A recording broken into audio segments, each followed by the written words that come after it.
Hi everyone, Jacob and Chris here from Broadstone Golf Club and at Custom Golf Performance. How you doing, mate? You all right? All good? Yeah, all good. Yourself? Yeah, all good. Surviving through lockdown, all right, with all the kids and whatnot. Another lockdown. Yeah, it's been Another lockdown.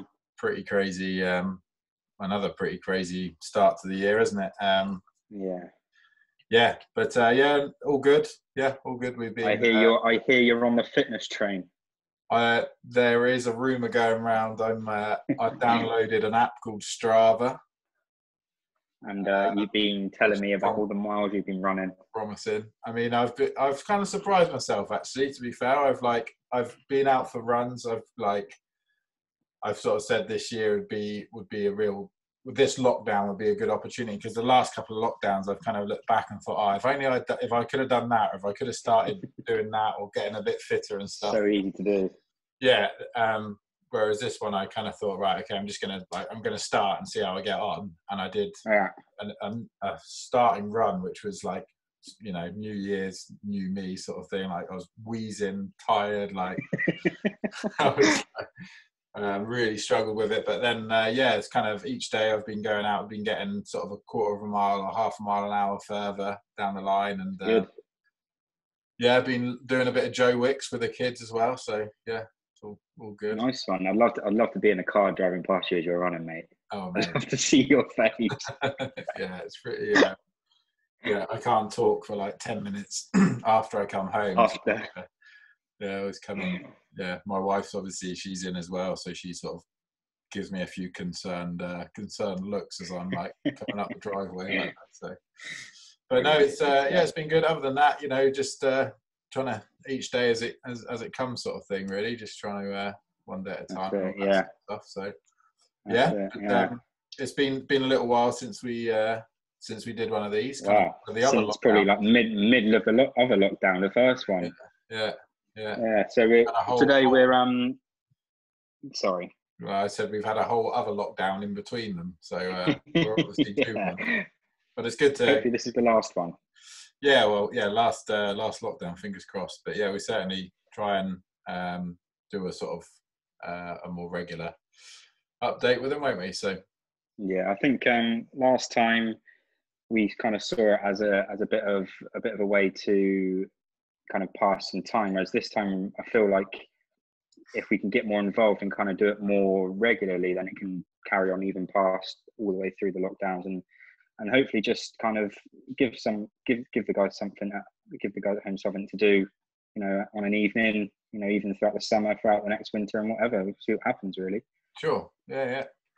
So today, we kind of come up with a little bit of an idea. We're going to do a little podcast where we talk about mindset, a little bit of psychology, and kind of how or what techniques you guys can use at home when you're on the golf course, to give yourself a better mindset, give yourself more of a positive energy when you're out on the golf course, and overall help your performance when you're out there.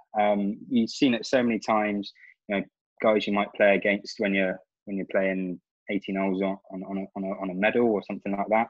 So whoever's in the best attitude tends to do the best, don't they, Chris? Yeah, absolutely. I mean, it's a huge subject, isn't it? And I don't think anyone vast. Yeah, it's massive, and it's so all encompassing. Like it's everything to your golf game, isn't it? Everything to how you practice. It's entirely, important for you to have a grasp of, or to have a grasp of. You could never have a poor attitude but a great golf swing for a day and score well. Like that just doesn't happen. But you can have days where you don't have a golf swing, but you have a good attitude and a good outlook, and do what you can to stay positive and score well. And to be honest, I think that's what a lot of amateur golfers, especially people that are striving to get better, they definitely don't look at this side enough. They don't reach out to professionals or people that are experts in this area enough to get better. We were chatting earlier, and I'm going to take your point because you said it, but how many times have you heard, it's all in the head, it's 90% in the head and 10% is the technique? Yeah. why are you, obviously we're golf pros, we're giving lessons. Yeah. Why are you not asking for mental tips? Why are you not asking for ways to get better away from technique, as opposed to technique? And some of that can be our fault too, because it's very easy for us to go up to the driver range and say, right, what's wrong with your technique? What are you doing? What's going on? And you don't explore those avenues. But something that we're definitely looking to get better in. Yeah, I mean, for sure, that's it. You're absolutely right. Everybody says, "Oh, it's all in my head." You hear it as you come off the golf course. "Oh, I don't need a lesson. It's all in my head anyway," or it's all played through my ears and that kind of stuff. It's like, well, you can do things about that as well. If it's 90% if it's 90% of your game, then you probably should be working for 90% of the time on it, and to improve it, as opposed to just kind of accepting it for your outlook is your outlook, and your approach to your mental processes on the golf course is just, they're set in stone, and you've got what you've got, and then that's it, And I think that's kind of the biggest thing. It is a choice. It is something that you can improve with the right techniques and understanding the right techniques, and kind of going about it in the right way. I mean, did you have any like breakthrough moments in terms of like when you were playing it? Did you have any like big handicap jumps or times when you kind of thought, oh wow, that I've really cracked that part of it, or that, like, the mental side of it? Not Definitely, that you ever really actually have.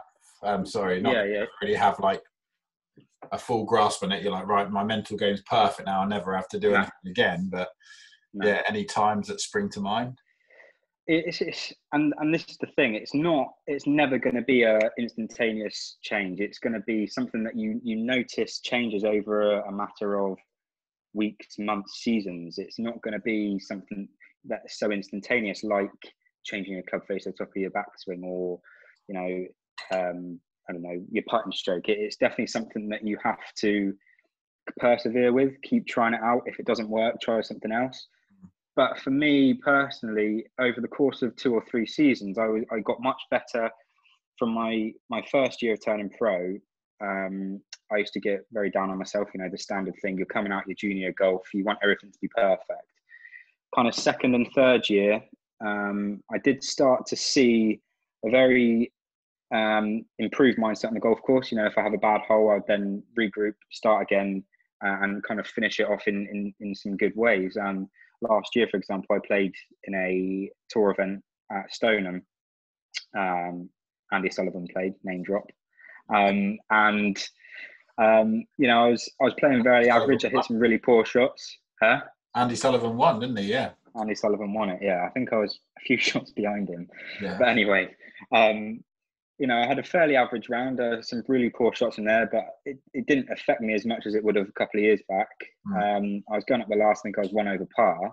And I actually chipped in on the last, which is a par 5 for eagle, and finished under par for the day, which I can guarantee 2-3 years ago I would never have done. Yeah. I would have been well out of it by then. I would have been 5-6 over by the time I even got to 18. Yeah. And I probably would have fluffed the chip or whatever. So there's definitely lots of.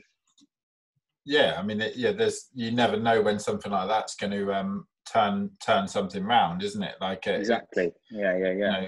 That chipping could then lead to like a feeling that you had with your wedge at that time, that then allows you to like up and down another time later in the season, or whatever it was. I listened to an amazing podcast with Richard Mansell, who's like newly got his tour card from the Challenge Tour. Yeah. And he was basically, during his Challenge Tour day, or during his Euro Pro Tour days, he started off and he got like a start on the Challenge Tour, and he shot like 6 under first round, and second round he was like 8 over par or something with 3 holes to go, and he dug in and finished birdie and made the cut on the number, and then had a great weekend and finished top 25, and then that got him into the next week, and then he finished top 25 again, and that got him into the following week, and he was away. And it was one of those where it's like, he was so close. He said he was like 8 over, and in the past, 8 over, if he's like on the cut line and he's 8 over par, he's 3 to go, he's like, his head's gone, towels thrown in, and he's Yeah. He's going to finish par bogey and miss a cut and go home. Whereas like, just little things like that, little moments that keep yourself Absolutely, in it. yeah. And is there anything, do you feel, that you've done sort of specifically to do that, like for you to sort of be a bit more resilient on the golf course, or be a bit calmer, or is it more? Yeah. So I did want to touch on this, and it was actually one of the points that I've been thinking about for a little while. And it's actually something that we've spoken to or spoken about when we've been working or when we've been playing golf or whatever. And it's actually staying very level-headed. Yeah. So what you'll find from a lot of people is that their emotions will go up and down too much this way. Okay. And obviously, in order to maintain that level of performance, you want to be very level. You want your emotion to be very level. You want to be very level-headed. Potentially, now this is the spanner in the works, because there's some people that thrive off of having their emotions spiking up and down. You think of golfers like Ian Poulter, who gets very fired up in the Ryder Cup. He's fist pumping even when it's just like a standard PGA Tour tournament. He's pumping his chest. He gets fired up from situations like that, where he's having these massive spikes of energy, massive spikes of, emotion, and that's actually helping him to then, carry on. For me personally, I'm not a golfer that is very good like that, because I feel like I get too fired up and I feel like I then lose control of what I'm trying to do. But you think back to the likes of Molinari, Henrik Stenson, people that are very level-headed. They're very good at, once the bad shots happen, they're very good at leaving it behind. What do you think?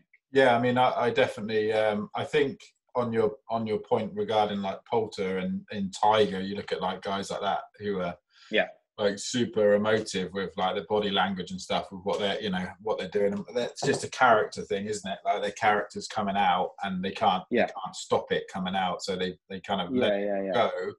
But it's also, you notice how good they are at then like being able to recognize it and calm themselves down, like before they get to the next tee or before they hit the next shot. Of course. If they get angry, they've got like a post-shot routine that they're able to like, take a step, walk past, and then forget what they've just done or the shot they've just hit, or calm down before they get to the next tee or whatever it is. But yeah, definitely staying in the moment, staying present is, and staying quite as level as you can is certainly, a huge part of it, isn't it? Certainly being able to kind of recognize when you're thinking ahead as well. I find that when I'm playing. You told me this one before. I like this. Little head shake. So like if I ever find myself in tournament play, and I had this from like when I was a kid. I don't remember where I like read about it. I think it was after reading like Bob Rotella's books, which my uncle got me when I was like 15, and that was, for me, that was like a big change when I started reading his books. Like. Yeah. And then if you haven't read them, then like, you should. Everyone should. They should be like Bibles really for golfers. But like, it was it's certainly like just a thing that I ingrained, where if I ever started thinking ahead about a shot coming up or a hole coming up or where I was in a tournament or what I was in a match and what it meant, I just shake my head. And as I was walking along the fairway, just shake my head. Shake your head. And just stop, like a physical thing that allowed me to sort of stop thinking too far ahead. And that little trigger always kind of just clicked back into like, okay, let's next shot forward, like moving forward, not sort of thinking too far ahead. And it was always just like next shot at a time, one shot at a time. I like it. It's good. Other techniques, there's lots of other techniques, like staying in the present, is like breathing techniques. I think, is it Carl Morris, is that his name? He actually did a presentation at Broadstone Golf Club. What was that? Probably 5 or 6 years ago now. Do you remember that? Yeah. And I was there actually as I think I was 16, 17 in the county squads. We actually got a ticket to go, and he was saying, a couple of really good things about breathing is, if you're concentrating on your breathing pattern, obviously it keeps you in the present. You're focusing on what's happening now, as opposed to what's happening in the future. If you're focusing on a consistent breathing pattern, then you're not focusing on what's going on in the future, hence staying in the present. And you're able to then execute a little bit better. Yeah. Obviously, with breathing, it also helps to reduce anxiety. So that could come up in a question that we're actually going to do a Q&A. I forgot to say that. Yeah, We're going to do a little Q&A later that we actually managed to get some questions off of you guys. He does a really good thing about splitting your round up into smaller sections as well, doesn't he? Which I've used quite a bit in my lessons and stuff.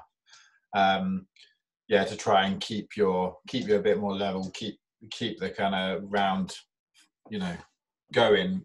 I think it comes from a lot of the time you have a bad start to your round, which we've all done plenty of times. Cool.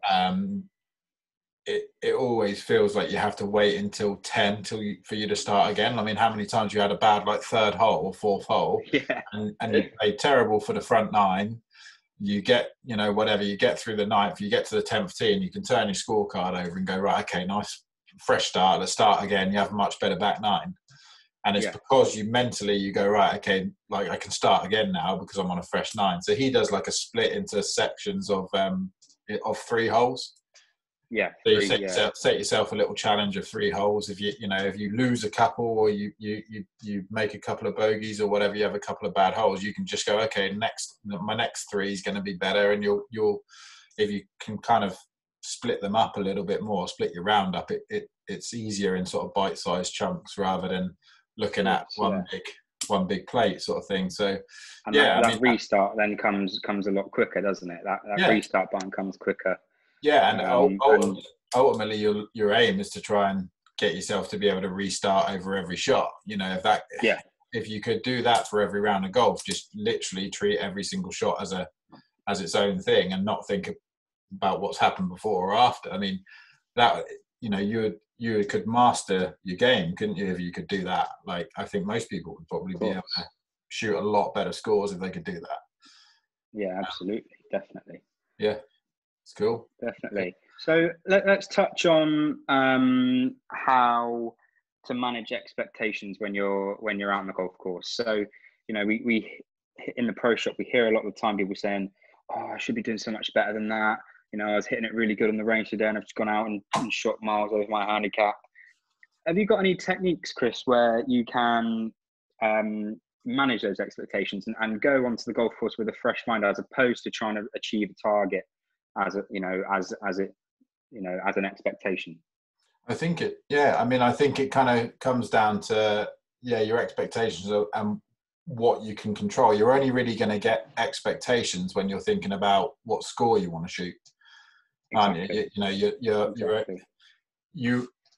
If you go to the tee expecting yourself to shoot a certain amount of points or to shoot a certain amount of shots under par or whatever it is, then that expectation is obviously going to lead to you feeling a bit more anxious. And if you drop a couple of shots, the anxiety is just going to start to sort of snowball out of control.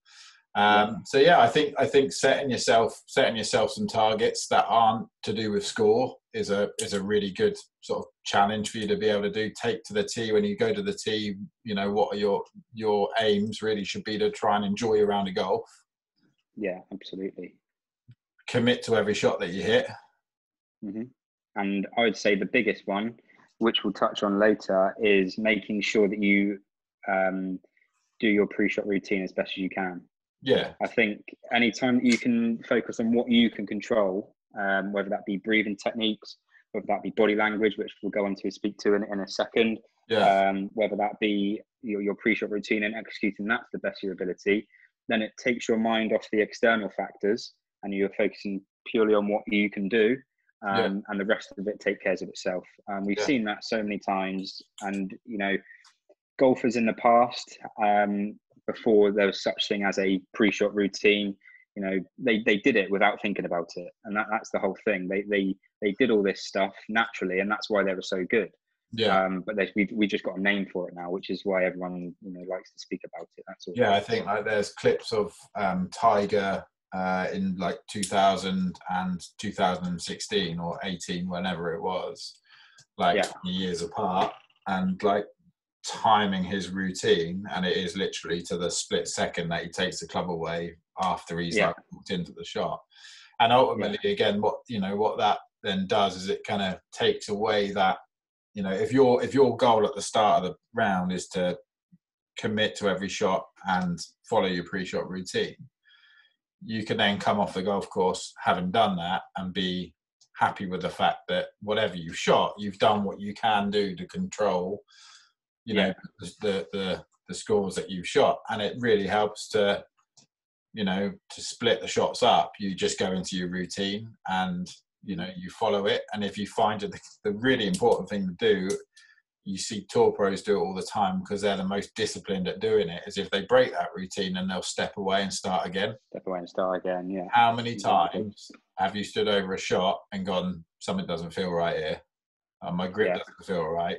Or was that a gust of wind? Or, this lie doesn't look the same as it did. Well, whatever it is, it doesn't feel right. Something's off. We've all done it. Like, stand there, something's off. I'll be all right. I'm just going to hit it anyway. Be all right. I'm sure it'll be okay. Like that. Literally, that's thoughts that go through your head, aren't they? Like everyone. Yeah. And that, I guarantee you, there's tour pros who think exactly the same. Because if you're a 10 handicapper or a 12 handicapper watching this and thinking, that a pro wouldn't think that, but we do. Everybody does. Everyone. It happens. Everybody will be. But the better players are the ones who are able to then walk away and go, hang on, let's stop. Like I recognise that I'm not thinking what I need to be thinking. You see it with putting all the time, don't you? Like putting. You had a question about it, didn't you? Should we talk about that? The guy who said, how am I? Why do I stand up and think I'm going to miss every putt? Yeah, he said, I don't know. How can I?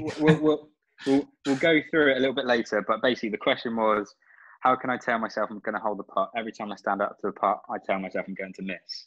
Right, okay. It's like we need to be better than that. But again, we'll go over that in a little while. Yeah, all right. Okay. Like that. So fairly self-explanatory, isn't it? Like,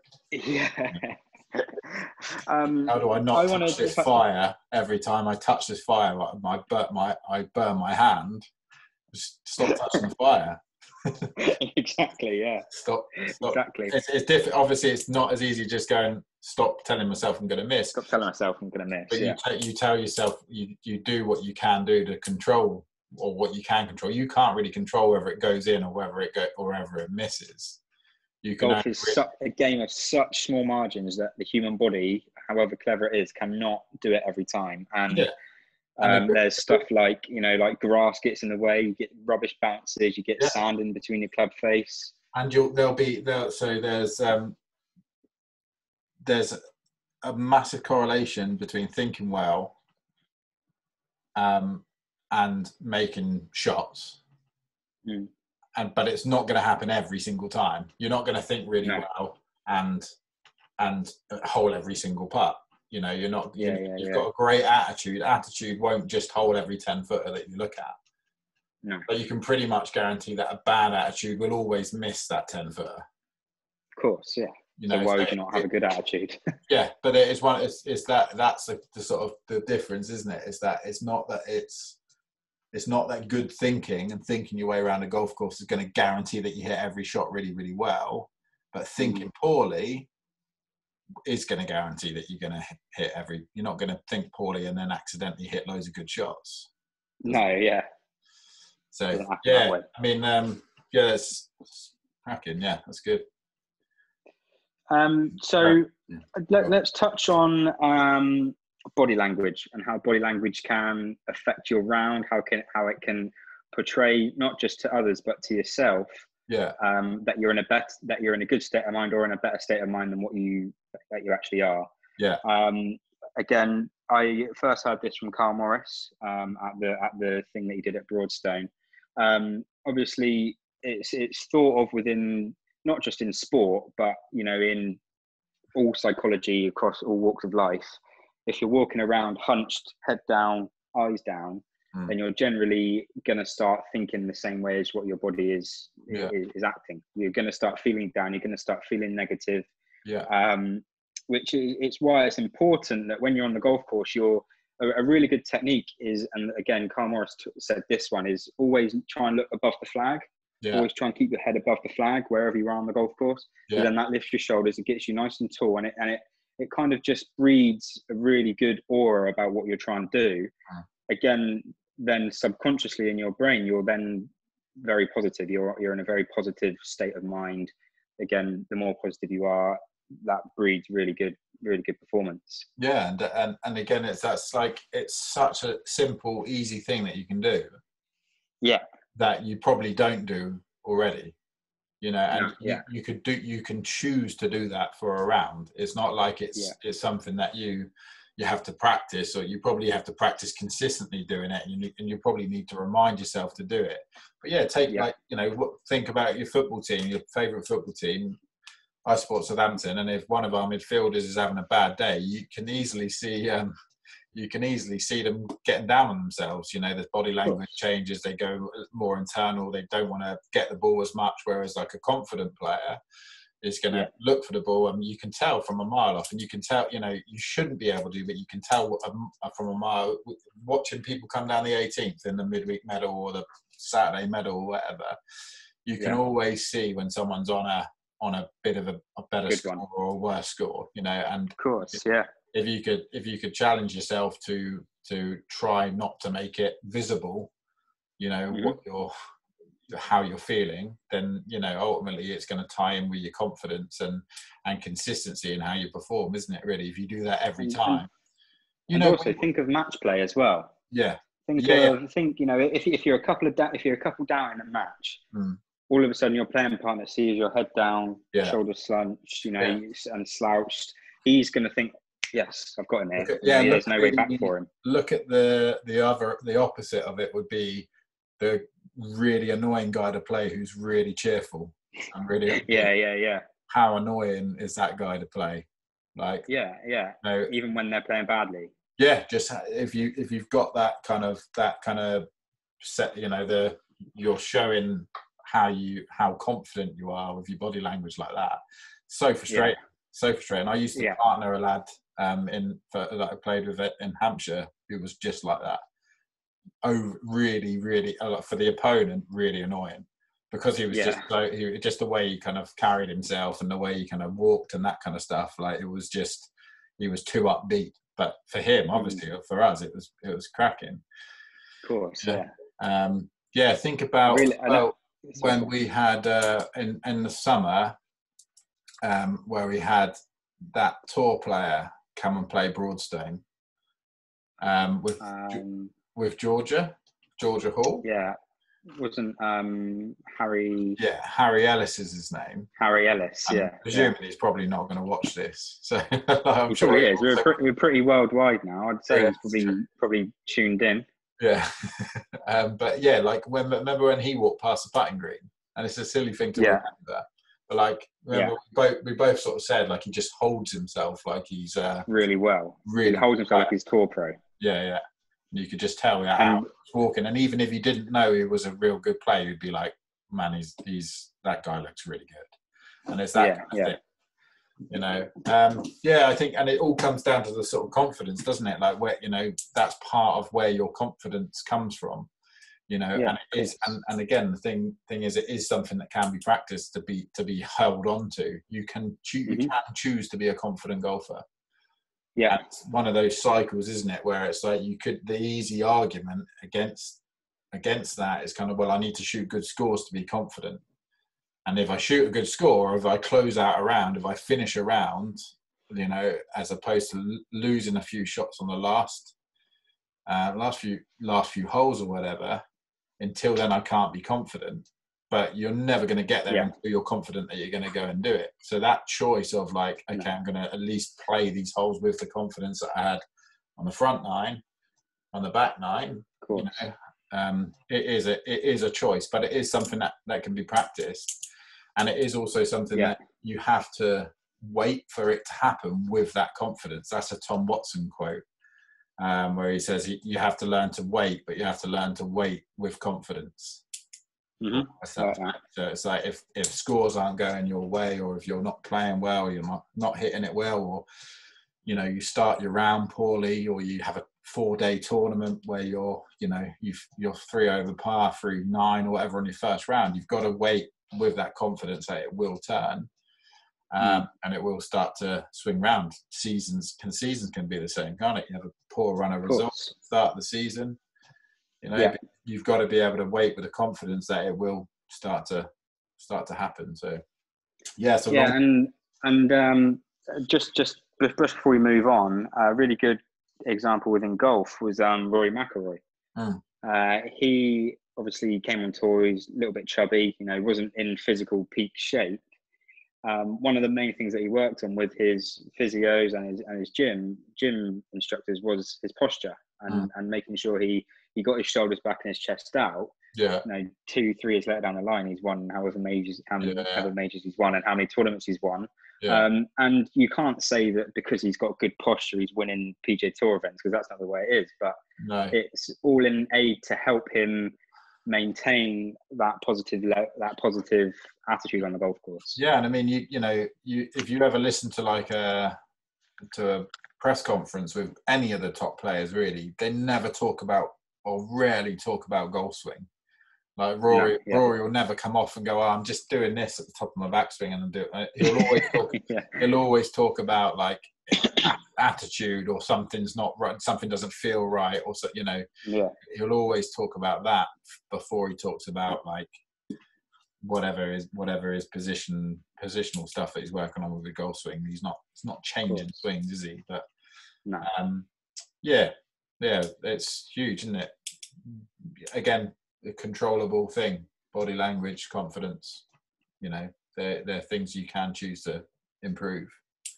Absolutely. Good. I've actually run out of stuff on my page. We have absolutely blasted that. I mean, it's it's all good stuff. I've got a few more kind of tying in quite nicely. We sort of talked about staying in the moment, self-perception we kind of covered.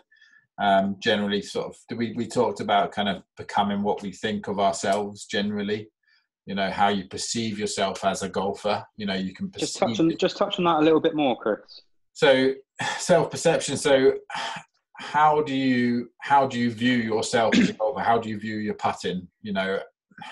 How we talk about our own games. Again, it ties in quite nicely talking about press conferences and stuff.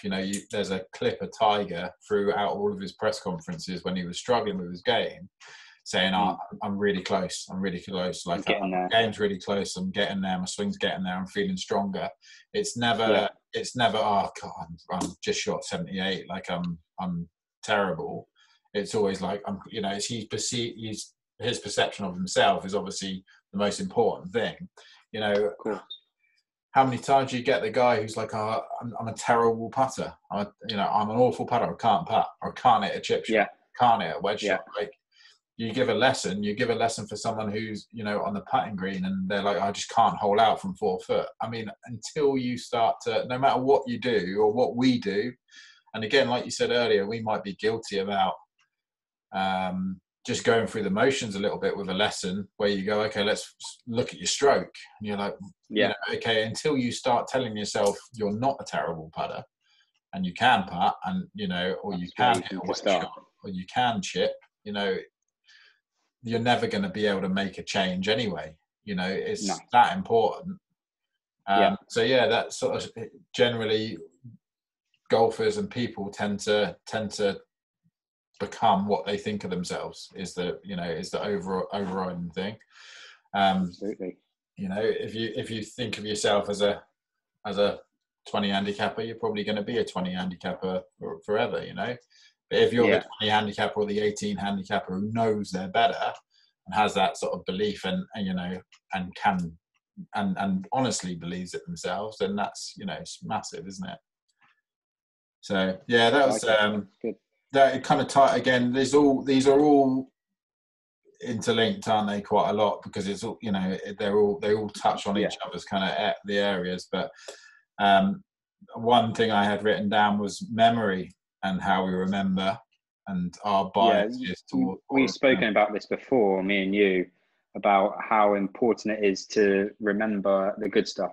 Right? You talk to me about you definitely didn't make it up because you're not that clever, but it's the 3-shot diary that you talk about. Yeah, so there's a few. Yeah, so I read a really interesting book called Be a Player. I can't remember who it's by. There are a couple of Swedish ladies, but they're coach. I think they're Swedish anyway, but they're coaches, and their philosophy is kind of heavily based around lots of stuff on the golf course, and how we go about, and a lot of their sort of concepts come down from your bias and your memory, and having an 80-20 bias, an 80-20 negative bias for your memories. So for every 10 memories we have, 8 of them are bad and 2 of them are potentially positive or other.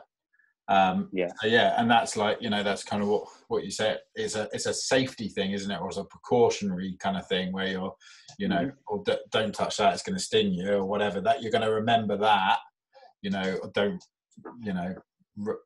whatever it is, you're going to remember your the negative a lot more than you would your positive. And how you go about, storing those memories and keeping those memories are really, really important. And to kind of give you a club golf kind of context, think about the last time you came off a round of golf, or any golf really. Think about the last time you came off a round of golf. How did you diagnose when you come into the pro shop? Normally you put in your card in, and one of us will say, "Oh, how did you get on?" You'll never say, "Oh, I played really, really well, putted great, stayed really calm," whatever it is. You'll always go, "Oh, 38 points, but I've made 2 doubles and I lost the ball on the 14th," whatever it is. You sit around in the clubhouse afterwards and you tell tales of terrible shots. You tell everybody your bad shots. You shoot level putter, double the last. You tell everyone you've doubled the last for level putter. Yeah. You played 7. Told them that you hold out for albatross on the first. Yeah. You've had 7. You probably would. You've had 17 holes where you've played really well, probably, and you've doubled the last, but you tell everyone about the double on the last. And then you remember that, and importantly, when you're lying down in bed at night, you're remembering that a lot more than the positives. A podcast can't go past without talking about Carnoustie, right? So I won at Carnoustie, but I played that tournament like 4 times and got to like quarterfinals and semi-finals and other times and other matches. And I reckon I've thought about the match I lost on the 19th, or the extra holes, or the match I lost on the last from making a mistake, more than I have the time that I won. And I think and that, and even though winning it was fantastic for me at the time, and I remember it real clearly, but I still reckon I've thought about the misses more than I have the good bits, and that ultimately, potentially, that's what makes you a little stronger, and sort of dealing with them and storing them are kind of the tough bit. I mean, you could hit 100 balls in the range and hit 1 shank, and that's it. You're shanking forever. You don't go home thinking about the 99 shots that you didn't shank. You go home thinking about the shank. And it's different, and that's why golf's tough, because in football, a football player, a striker could go and miss 20 opportunities in a game, but then score in the 88th minute, and he's going home thinking about how he's a hero because he scored in the 88th minute. He's not going home thinking about the missed chances. It's golf doesn't have that. Unfortunately, golf doesn't have that sort of glory like that. It doesn't have it. It's not like that instantaneous kickback. It can happen a few tournaments down, or a few rounds down the line, and that's just the way it is. That's the thing we've got to deal with, I'm afraid. Yeah, you said about the 3-shot diary as well. 3-shot diary, brilliant ways of trying to convert your memories a little bit better. Basically, all it is going home after each round of golf you play. There will always be at least 3 really good shots. Hopefully, most of the time more, but there'll always be 3 shots that came off. Stand out. Perfect. Even if it's like a 2-footer on the first that went right in the middle, you knocked it in confidently, or it's how you dealt with your first tee nerves, or whatever it is. It could be a chip in or an iron shot that just came off perfect and you hit it right on line. It could be anything over the course of the round. Just go home and take a little notebook and just write in detail about those 3 shots, like as much detail as you can remember, basically. Like where the wind was, what the lie was like, how you felt when you were picking the club out, how you made the decision, how well you stuck to your routine. What did you do leading up to that and throughout, and how did it feel? Importantly, like, when the club hit the ball, how did it feel? When you splashed the sand out and you just knew it was coming out perfectly. All these try and get it as emotive as you can. And just keep a note of that in a notebook, and then just go and every now and again go back and read it. And you'll start to remember and recall like all of those really good shots, and you'll remember those rounds, or you'll remember those shots from your rounds more than anything, because you've written them down. And like, it's I still keep one to this day, and have done since I was at college. And I've always found that like super, super, super helpful for me. There was you showed me it the other day. Someone posted on Instagram a similar thing, but it was like for the whole season. So it's like best shot of the season, favorite round of the season, most fun round of the season. And again, it's they're not focusing on the worst shot of the season or the worst round of the season. They're focusing on the positive stuff because they want to enhance those positive feelings when they're on the golf course and breed even more positive feelings, so that to kind of knock out the negative thoughts when you're on the golf course. I mean, it's again a learned thing that you have to sort of choose to do, isn't it? None of these are sort of things that like, and these are all none of the things that we've talked about tonight are things that like the best players in the world just have. They're all things that they like choose to have or practice, and that, I think that's the kind of, that's the overriding thing. Is these are all things, all the little techniques and little things that are ways of thinking. There isn't really any shortcuts of like, it's not like sitting on a psychiatrist's chair and kind of hypnotizing someone into doing it. They're all, things that think of something that you're super confident in now, like to think of like driving your car now after driving your car for so long, how easy and how confident you are that you can go and drive that car compared to when you were a beginner, and how you felt when you weren't as confident. It's that kind of that kind of thing. Sweet. We've talked quite a lot. I think we talked quite a lot there, and probably quite a lot to take in. Just before we head over to the Q&As, touching base on what the PGA Tour guys do, a lot of them will have psychologists that they can ask questions to. A lot of them will have someone with a psychological background or someone that's very clued up in that area, that they can ask questions to regarding how they're handling themselves on the golf course. Now, me and Chris have obviously just gone through our PGA training degree, and we're by no means saying that we are experts in the psychology field, but throughout one of our sports science modules there is a psychology kind of area that we touched base on, and we actually did an assignment on and I think we did an exam on it as well, didn't we?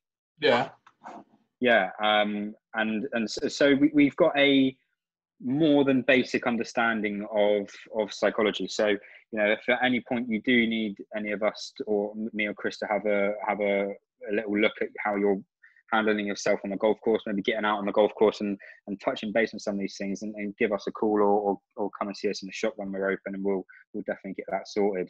For sure. That's cool. Like we've kind of said, it is the most important. Everyone would agree. It's like without it, you don't have anything. You could have who would you rather play, the perfect golf swing who can't think their way around a golf course and can't score at all, but he's got a great golf swing, or the guy, we've all played him, the guy who's got a terrible golf swing and scraps it around the golf course, hits it terribly, but scores and is and knows what they're doing and will beat you every time in your matches. We've all played those guys. I'm probably that guy. but yeah, like not that I beat you every time, but like priding priding yourself on being able to get it round the golf course with poor technique is massive. And you look at like Padraig Harrington's like that, isn't he? He's like, not that he's got a poor technique by any means. Obviously, he does lots of things technically really, really well. Yeah. But he's the guy, isn't he? He's like the just dogged, unbelievable performance clutch, like unbelievable like mindset and approach and work ethic. Yeah. And obviously technique is in there as well. Like he doesn't swing it badly, but like he would be I'm sure he'd be the first to admit that like he's got more than enough out of his technique, out of his talent. Yeah, of course. And it's cool. I love it. Like Jacob said, just give us a shout if anyone wants to have a little look at it in a bit more depth, really. Yeah, sweet. That's cool.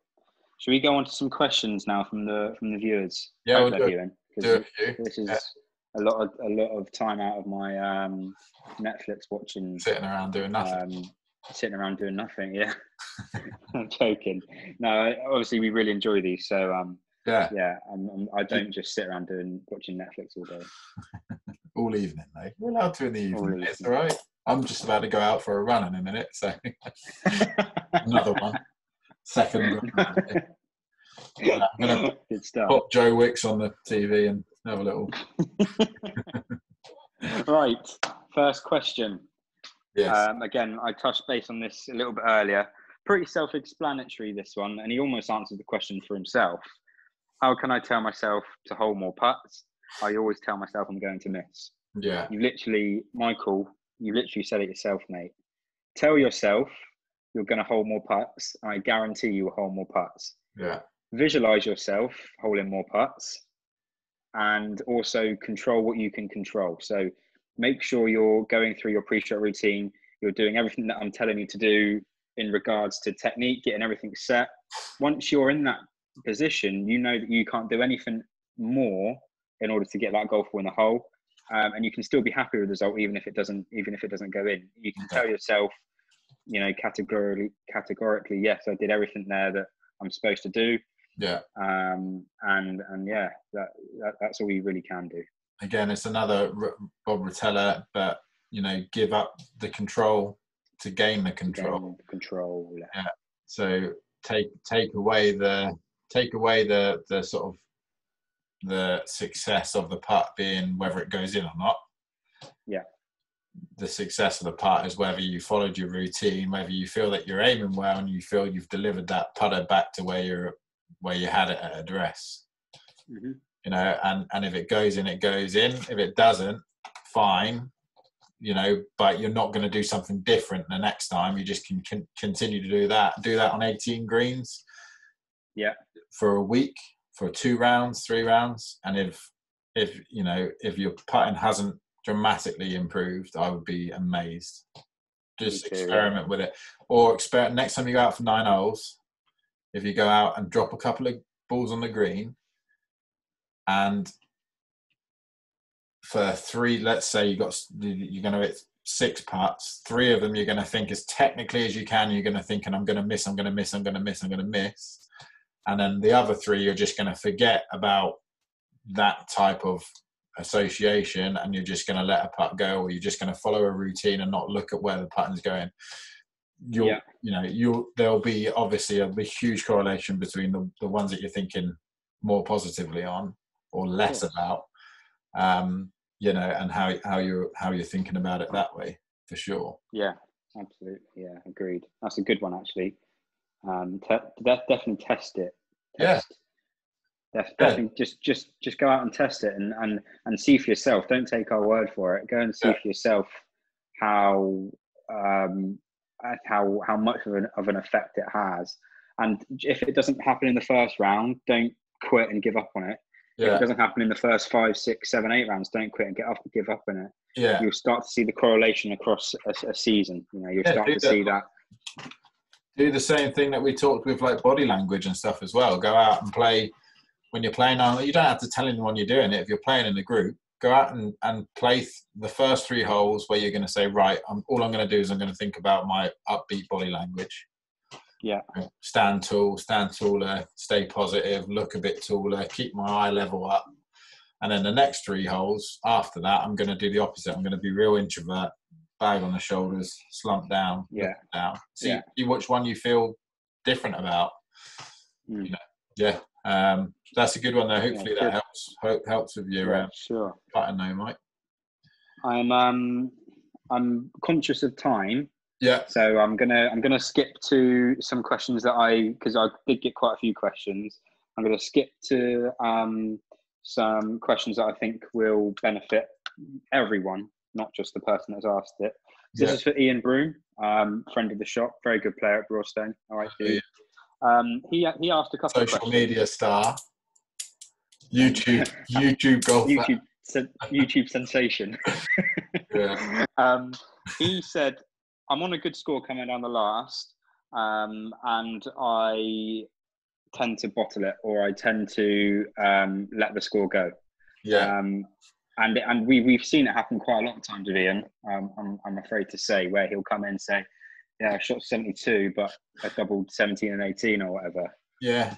So I mean, like, I coached Ian for a couple of years. Like, looked after his swing and stuff like that, and worked in the game quite a lot. And I've seen Ian close out loads of rounds as well.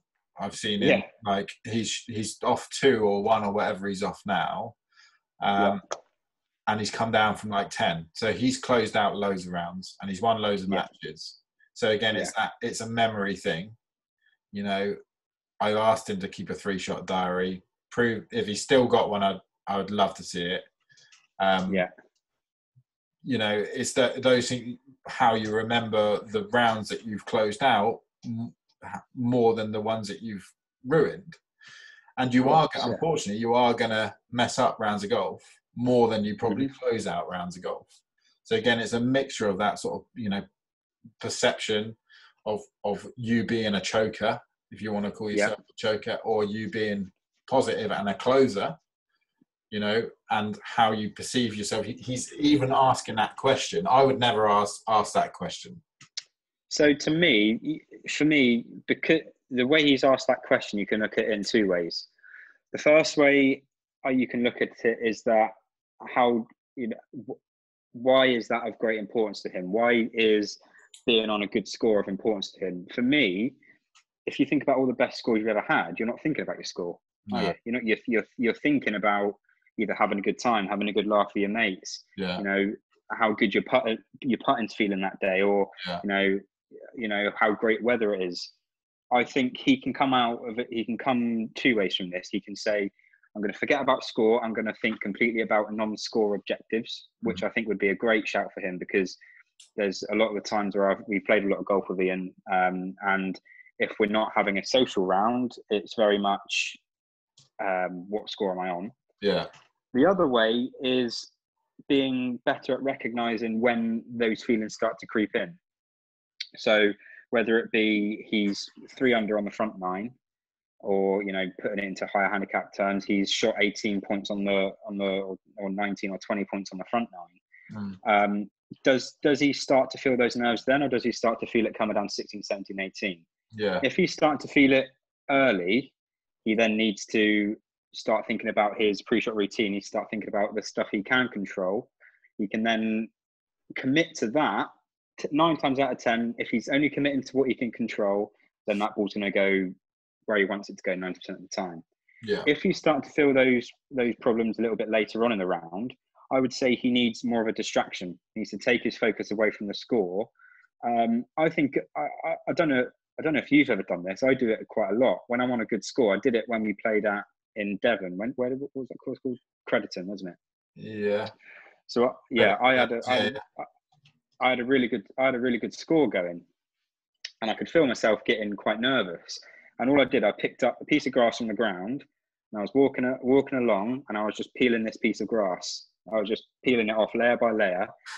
to a point where I then had no grass left, right? And by then I was by the green. By the time I'd done that, I was by the green, and I had, I had not once thought about what my score was.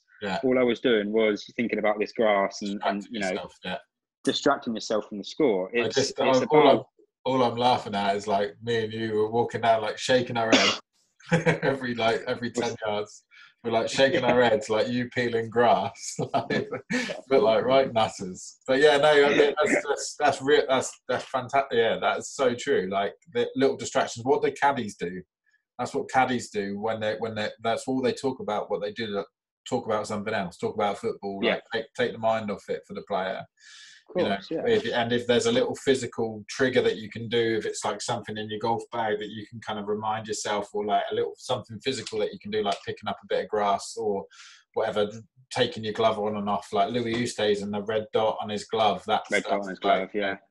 anything like that can sort of maybe get you back into the present, like really helpful. That's a really good one. Another one, Ian, is have a sip of your drink or have a bite of a chocolate bar.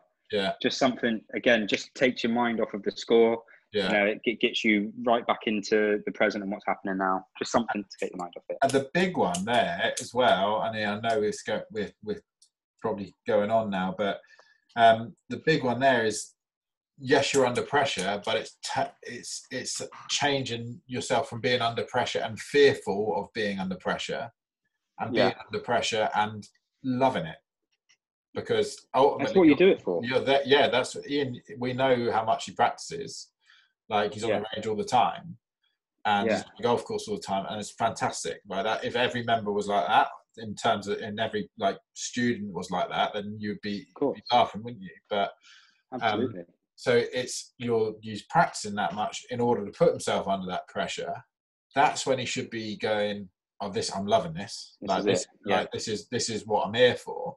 As opposed, and there's a big difference between being nervous and going, "Oh God, I'm nervous again. This is when I mess it up," compared to, "Oh great, I'm nervous. Like I'm coming down the stretch. I'm nervous. This must mean that I'm into it, And I can't wait to see what happens. I can't wait to see what happens when I get nervous next, Or I can't wait. I can't wait to get more nervous on the next tee, and that kind of thing. If you can sort of look forward to using those nerves as a way of like expressing what you want to in your golf game, then that's the big thing. It's like you need to want to be there coming down the last turning point.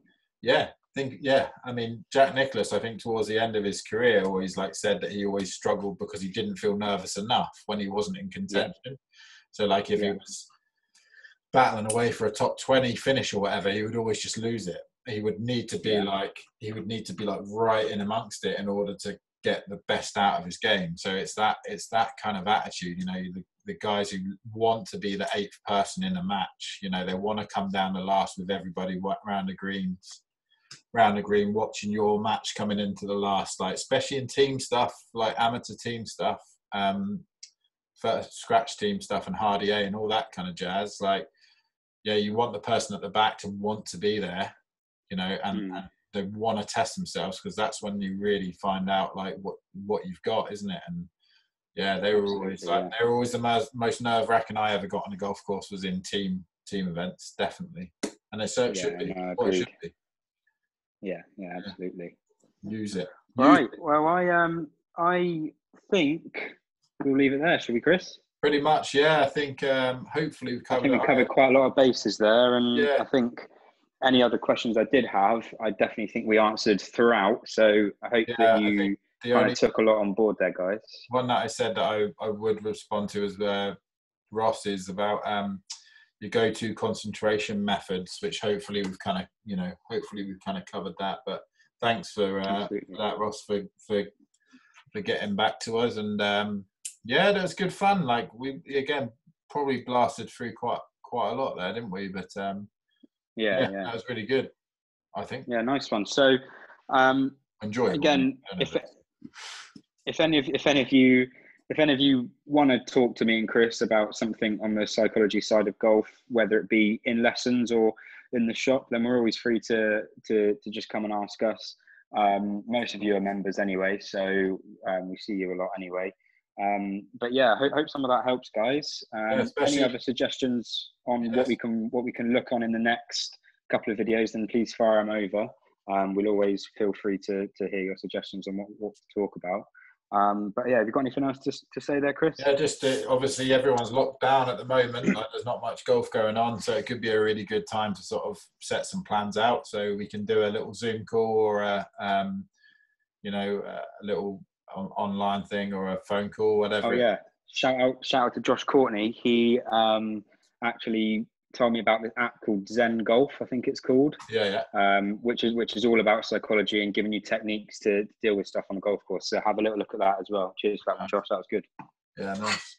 Yeah, there's plenty out there, isn't there, at the minute? Lots of good stuff out there to get into for golf performance and stuff. So yeah, we'll leave it there, and I hope everyone has a good few weeks, and we'll catch up with you all very soon, hopefully. Very soon. Peace. Cheers, guys. Nice one. Thanks a lot. Cheers. Cheers, mate. Bye.